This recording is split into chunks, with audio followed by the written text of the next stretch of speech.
Okay, well, thank you again. And it's funny because I just realized that we had the same, I think, entry into individual variability. Jessica, I was, must have been 2010 too, and I don't recall exactly what the circumstances were, but I came across Don Hedeker's paper on mixed effect location scale models, and I thought the same. Interesting, and from there on, my journey started into this intra-individual variability or within person or whatever you want to call it, individual modeling. And so I too tried to kind of, started out there, and I ended up with things that we're going to look at today with these dynamic models that I've been working on recently.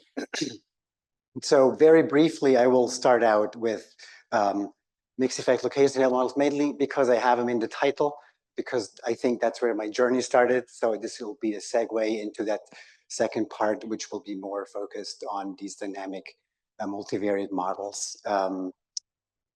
Before I start with that, I've noted over the years that sometimes within person or within individual or intra-individual variability seems to be, people perceive this to be, or it's not quite, specifically with reviewers, sometimes they question the way I define that. So, well, the way I see this is that basically that's all the intra-individual variability is all that is left after we have taken care of the mean response of whatever that might be. Whatever function takes care of that, whatever is left over is the is kind of that part that I would say goes into intra-individual variability. So really it is the residual variance that I'm trying to model.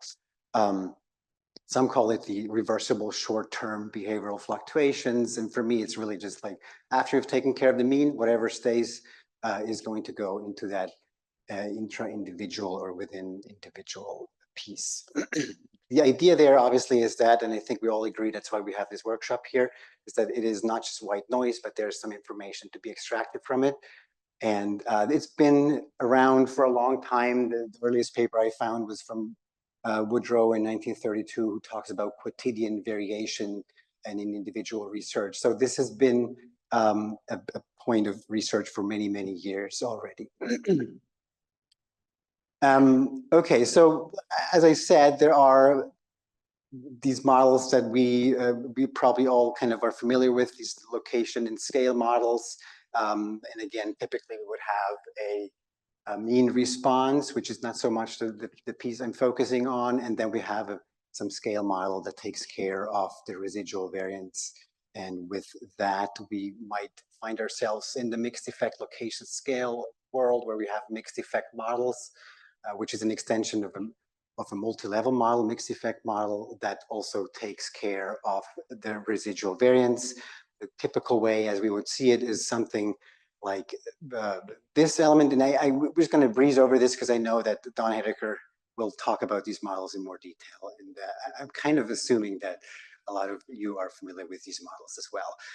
But the main point here is that we have a mixed effect structure for the means and a mixed effect structure for the scale, with these gamma terms indicating the random effects, and they're all assumed to be drawn from a normal distribution with some sigma or some covariance that encodes both location and scale elements, and we have random effects that transpire over the location and the scale, which is quite interesting. We can also have predictors like W that might give you an information how within person or intra-individual variability changes according to some predictor. An early paper, I think that was basically the first one after having seen Hedeker's work that I wrote.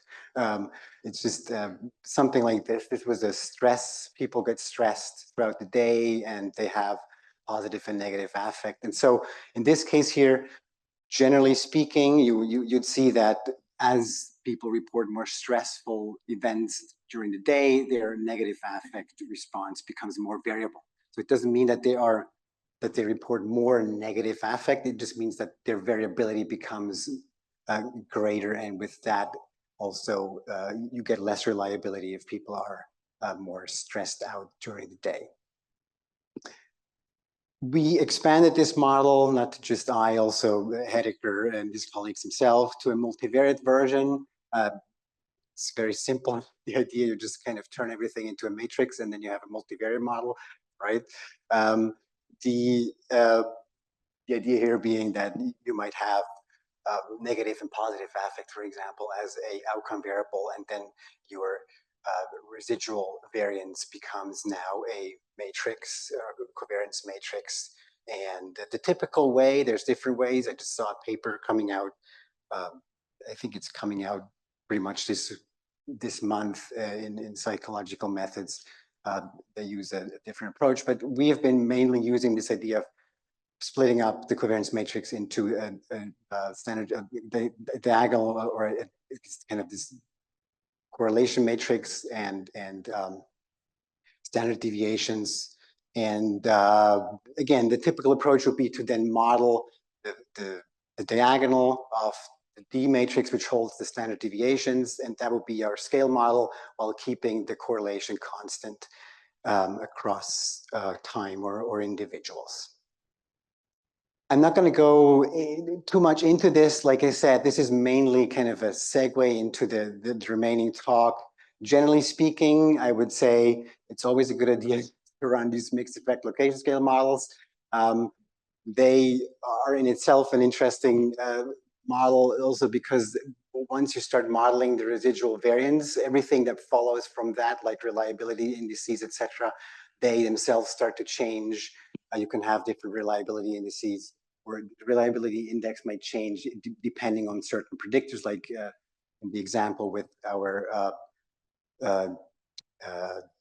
daily inventory of stress. So as you get stressed, your reliability might change depending on what you scored. And so these things in itself are interesting. Generally speaking, you get better estimates also for the fixed effect of the location if you take care of the scale. And it typically outperforms the mixed effect model, standard multi-level model, also in predictive accuracy. Okay, so but basically, as I was running or thinking about these multi-level models, I was thinking about, is there another way that we could model this?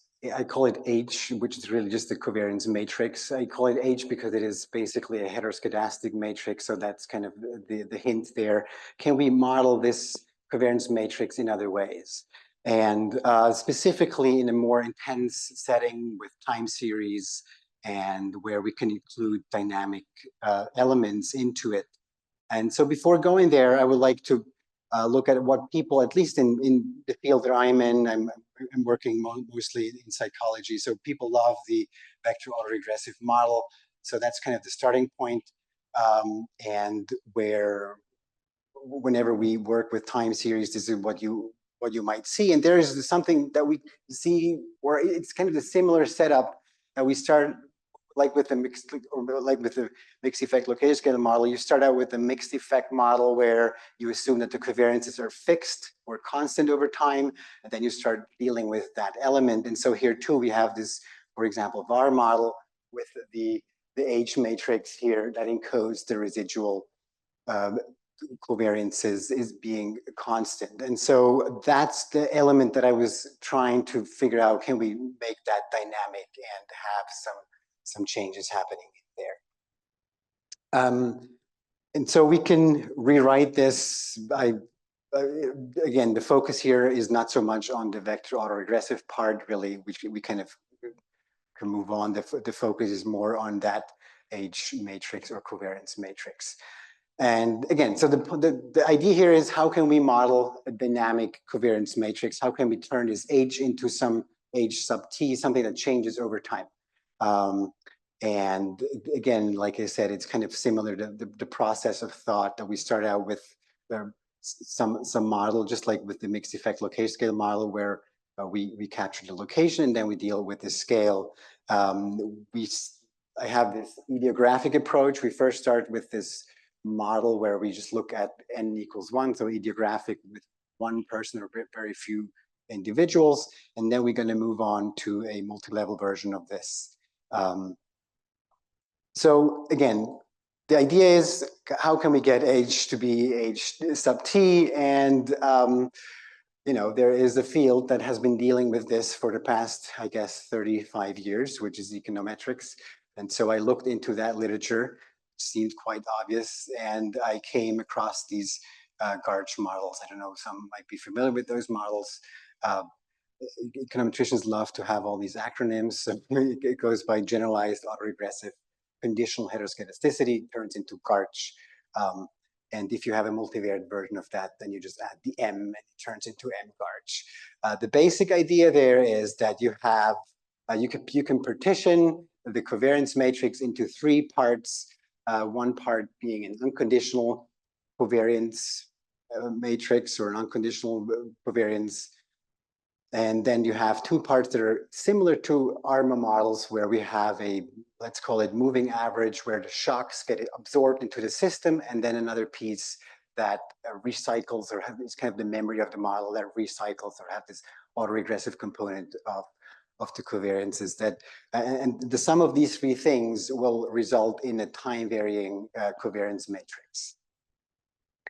The difficulty there is that if you sum up three matrices, that always have to result into a covariance matrix that is valid, is stationary. It has to be positive definite. So you can imagine that as the time series goes on, it becomes really, really, really challenging to keep this tidy and that all these solutions are valid. And so the main research really that happens in the econometric literature is finding ways to basically answer this question with a method that works. I think there's easily 50 different parameterizations that you can find that all try to do that.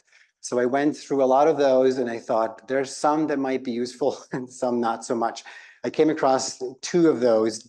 One is called BEKK and BCC, and so we're going to focus briefly on those. And so the first one, that BEKK, basically it's the letter of the authors that came up with it. Really, that's kind of how it came about. But it was introduced by England Kroner in 1995. And again, what you can see here is really that these three elements where we have C, the A, and the B, which again, the C has no subscript, it's unconditional, it's this overall covariance. And then you have the A matrix that governs the shocks that are introduced to the system, and the B is kind of a weight for the autoregressive component. And so the sum of that will give you the HT that changes over time dynamically. The interesting part here with that BEKK is that the off-diagonal elements of both A and B, they are not symmetric, so they can be just like, basically, it's like in the bar model, what you kind of get is kind of, or you can get spillovers from one variable or one time series into the other. So I thought that might be interesting in applications with humans where you might have variables that dictate the other variables' nature of how we kind of move, or how kind of the variability of that other time series might come about. And so it's an example here. I think we can move on to that first figure. So this is kind of just having a very simple example with just two time series where we have, again, the C matrix and the A and the B. And so once we start to fill this with some numbers, might make more sense. So for example, you have these two time series. The top black one has a variance of 2, and the lower one here has a variance of 0.01. So basically, lots of movement here, almost nothing. And with the parameters over here, you can see that the off-diagonal elements are all 0, so there's no spillover happening. These two time series are kind of moving about in an independent way. Now, if we are starting to allow the first time series to spill over information into the second one, you might see something like this, where everything else being equal, the only thing that changed is now that the first time series, the shocks that the first time series absorbs get passed along to the other time series. And so with that, that second line here starts to mirror to some degree what the first time series is doing. And so there's this directionality in there that you go from something like this to something that looks like this. You can also have the other way around, where autoregressive component passes along its kind of memory effect into the other variable. So you can have this spillover that I thought might be quite interesting, even though really that time series here is kind of stable if you think of it in terms of its unconditional variance. Okay, so that was the first kind of parameterization that I thought might be interesting. The other one, which is the most popular, at least in econometric literature, because it is the easiest one to estimate, really, is that DCC, dynamic conditional correlation. And that one starts out with separating first the covariance matrix into the standard deviations and correlations, and then allowing those elements to change over time in a similar way. So, for example, the standard deviations themselves, so the diagonal elements of D themselves will follow. If you look at this, there's again the C, how I call it alphabet C, A, and B. Really, that's kind of again the unconditional covariance and the unconditional that sense here. That's the unconditional standard deviation. And then here the shocks that getting passed into the system, and here's the autoregressive component that gets passed into the system. The same approach here, again, a bit more complicated, but if you look through it, you can see again an unconditional element, and then this A and B part where the correlations themselves have an unconditional correlation that is, again, paired with the shocks that get passed into the system and the autoregressive component, all added up to this Q matrix, and then standardized to be a correlation matrix. So there's a bit more kind of transformations involved, but at the end of the day, it's still just always these three elements: unconditional, and then kind of the shocks that are absorbed, and the autoregressive component in the system that all get added up. The difference here, obviously, with DCC and BEKK is that the BEKK allows these asymmetric spillovers, while the dynamic conditional correlation is, at the end of the day, it's just a correlation. There's no asymmetry allowed, so it's going to be just a correlation among these time series. If you care, if you want to try it out, I wrote a package, BM Garge for Bayesian multivariate Garge models. You can try that. It's on CRAN. If you want to try the development version, it's on the GitHub page. I have an example for these things here. So I tried this in this case here, these are actually romantic couples. So it's two time series, males and females. So this is, this was for a talk that I gave a while ago, and I thought it was kind of interesting. Anyhow, so, and we'll run this. In that sense, it's not quite ideographic, but if you think of the ideographic unit as the romantic couple, then, well, that's where the ideographic element is. We'll have these two BEKK and DCC components. If you were to run this through that package, that's the output you would get, where you have the constant variance, the diagonal of C. So you'll see that females and males, in this case here, for that specific pair, I think it's pair number 10 or so, the male, they're kind of similar in the baseline variance, might be a bit larger. You can see that the female has a lot of absorption. The person absorbs a lot of the shocks into her system, while the male doesn't do all that. There is a spillover, mainly from the female to the male, and in terms of variance, and with the B element, which kind of is the autoregressive component. Again, the male in this case here seems to be rather stoic, not much going on in terms of recycling or memory, while the female here has a higher number. So, you know, it's just two pairs, and these are just illustrative numbers. We don't need to read too much into that, but that kind of is what you would get visually. You could get something like this, where you can look at how the conditional correlation changes over time between these two individuals, or how the variances change over time, and without any additional information of what happened outside of that group. This is kind of just how these time series evolve over time. The same thing you could get with this DCC. Again, the main difference really is that you get these correlations and there is no spillovers that happen. So depending on what your question might be, you might prefer one model over the other. Visually, they kind of end up with something that looks very similar at the end of the day. Okay, so far this was ideographic, and so in that sense, what I did there is I just took these I went through all this econometric literature and I scanned it for whatever seemed an interesting model that we could try with humans instead of financial time series. I in that sense, this was an application of these models that already exist, but because I'm working with humans and multi-level models are kind of prevalent in the field that I'm working at, it seemed a good idea to turn these models into multivariate models or into multi-level models. And so this is kind of what I've been working. I'm currently working. I have promised a paper due September 31st. Is that 30? Anyhow, I still have a flight back, so it's okay. So that's kind of what we're looking at. So I've chosen the DCC parameterization to turn this into a multi-level model.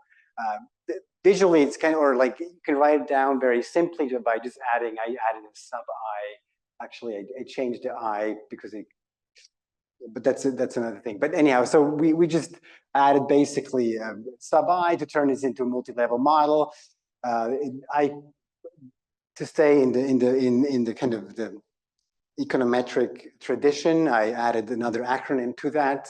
Now that is the ML, depending on what your mean response is, ML bar DCC, just to kind of have an abbreviation for this. And again, the main point is mainly that side over here that we care for. And so another thing that happens once you start to look at, and I don't know how familiar you are with psychometric literature, but when I was saying that in psychology, a lot of people like to run these VAR models, this is also the field where people like to do so-called psychometric networks, which are really just networks of variables, and at the end of the day are just partial correlation networks in a graphical format. And so what they end up with is typically a kind of a graphical model where we have a graph for the VAR and a graph for the partial correlations that indicate kind of how these variables work together after having taken care of everything else. And the problem that the thing that I thought would be nice to have there is it's kind of a model that where these contemporaneous networks can change over time. And so this kind of gives us this where we can turn this H matrix easily into a partial correlation matrix and illustrate that for the audience that likes these models as well. Okay, so again, the main point really is to go back to this and just start adding random effects to these elements here. This is kind of the contribution here. It becomes a bit of an exercise because once you start having random effects in combination with the restrictions of stationarity and all that, with these matrices, you have to. I chose to transform this. You know, you can approach this in different ways, but it's kind of this exercise in transformations so that everything stays neat and tidy. But at the end of the day, kind of I went kind of with the solution of turning everything here into a logistic approach, and with that we just start adding the random effects. And so we have basically what we can do is we can now start adding random effects to the standard deviations, and with that we already have some sort of multi-level model. So there's a lot of decisions to be made in that sense that we can turn this into a multi-level model while keeping, for example, the R constant across individuals or as a fixed effect. So as you go through this, you can there's a lot of elements that you can change or not. I just went the full route and changed everything into random effects, including the unconditional correlation matrix that we don't need to dive too much into this, but I kind of vectorized first the whole matrix or the Cholesky of that matrix, and then you take it apart, and there's a way that I found useful, described by Kurakova, Lewandowski, and Joe to make sure that your final solution results into a valid correlation matrix. So again, the main element here really is it's the whole exercise in transformations to turn this basically simply or like the dendrographic approach into a multi-level model. That's where all the work is. At the end of the day, it's just another subscript. I've used this with data from a colleague of mine at UC Davis who ran this 100-day study, and I chose 34 participants with a full set of measurements. In this case here, I just chose 4 variables that seemed interesting, like excited, disinterested, active, and total distance walked.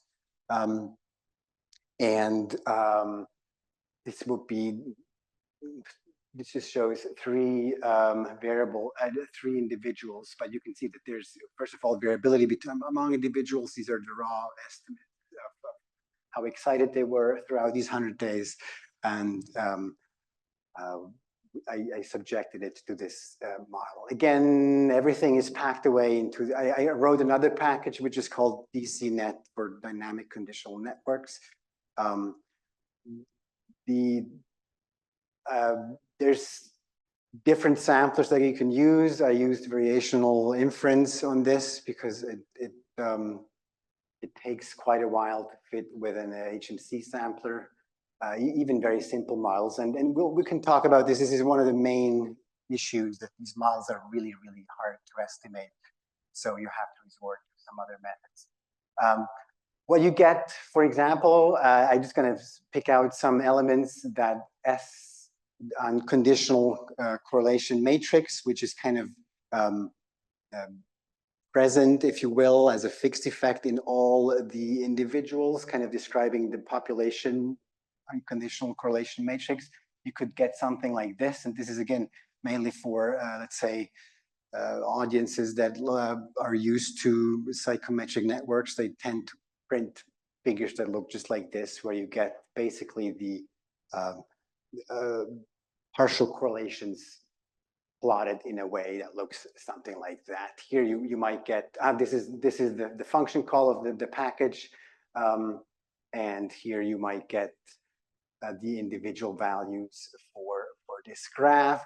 Maybe more interesting is that here we can now print or look at individual predictions for each individual. So I haven't made it the fixed effect, but these are all these 34 individuals.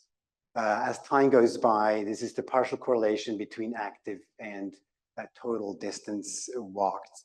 You can look at this kind of for all the variables arranged in kind of a upper triangular correlation matrix format. The main element here really is that we have this evolution of correlations over time, which is specifically for people who do these partial correlation networks. This is something that I've never seen because it doesn't really exist in that literature.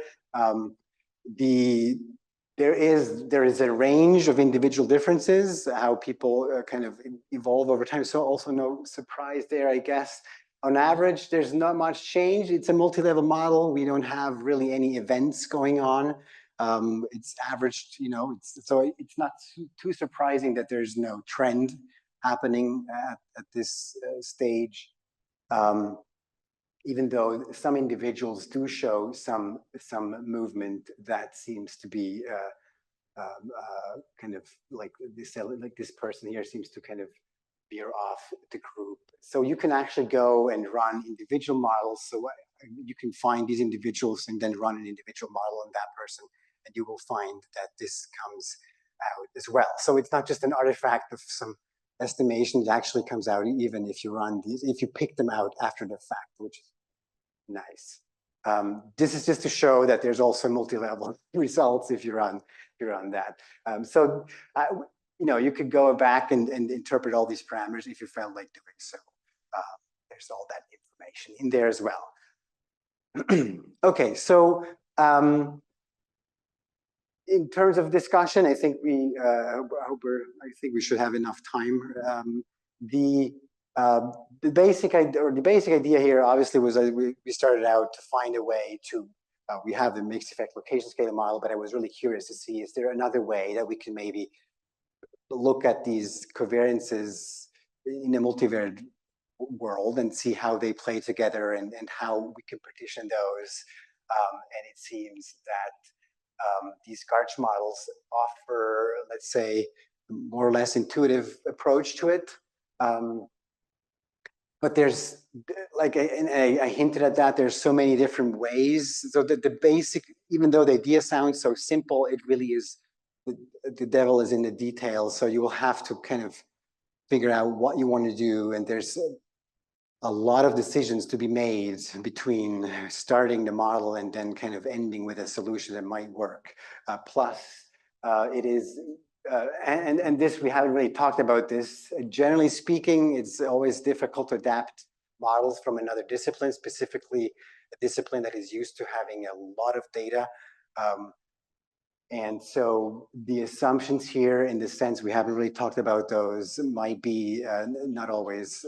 So, I mean, the examples that I had are small scale examples. We have, generally speaking, we should have a quite long time series, and which we don't always have with humans, obviously. So be mindful of that when you go down a route, that it becomes, you're entering a territory where these models work well in the expectation, or like, I guess when you have thousands of data points, this is not always the case.